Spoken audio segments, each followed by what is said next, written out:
We've had, great success, as a business person, as a coach, a #1 wealth coach, a top business owner, and minority business owner as far as I'm concerned, like I always say. What's some lessons that you implemented on your road to becoming a Baron and actually writing the Baron Son?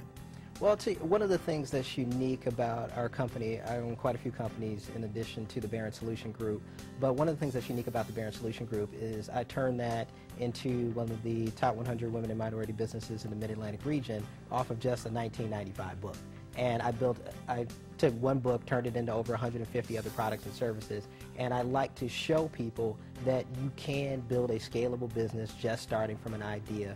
You can bring in other people to support you. You can get millionaires, celebrities, billionaires to support your work if you do it the right way. So one of the things that I definitely learned was the importance of documenting your process, and also in running Work Hard for Capital, I learned this a lot when we saw people who were coming in asking for large amounts of money, but they didn't have a scalable business. They were the business. If they left, there was no business. Right. So you understand the importance of having documented processes so that you can bring other people in to run aspects of the business. That's an essential part, having those standard operating procedures.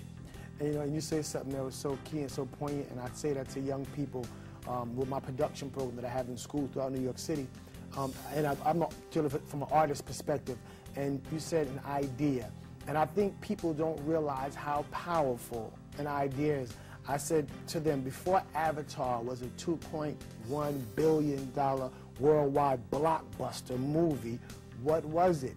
And somebody said, oh, a cartoon. Okay, yeah, so it was a cartoon. A comic. Okay, maybe it was a comic book, but what was it? And I was happy to hear that maybe the third or fourth response, people said an idea. And I said it was an idea. I said, and I asked you, I said, how much does it cost to create an idea? They all said it doesn't cost anything. It's free, because you're thinking it. I said, so in essence, Avatar was an idea, i.e. whatever your business is an idea. It costs you nothing to think of that idea concept that you want to manifest. It cost James Cameron nothing to think of the idea that he wanted to manifest. So in all actuality, he created a $2 billion project from nothing. So I said to my people, any successful business out there is an idea. It's essentially, you can create it from nothing, because if you can think it, it can occur. So so it's like people are like, wow, and they had this time to think about, like, wow, wait a minute. I don't think they really understood the power of human thought.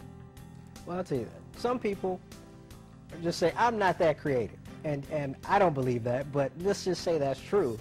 The big thing is, it doesn't even have to be your idea. You just need to partner with someone who is that creative and bring some value to the process. So there's no excuse for you not, again, raising your value. And I'll come back to this point about value, why that's so essential, is because when you just show up to the typical job, and no matter what it is that you're doing, you always have to start by asking yourself, is this the greatest value and benefit that I can deliver to the world? If you're just pushing paper and you say, is this really it?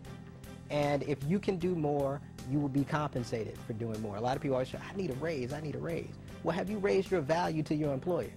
And if you have, then you have some justification. Well, I just added $1 million to the bottom line. Can I have a small percentage of that as a bonus or a raise or an incentive?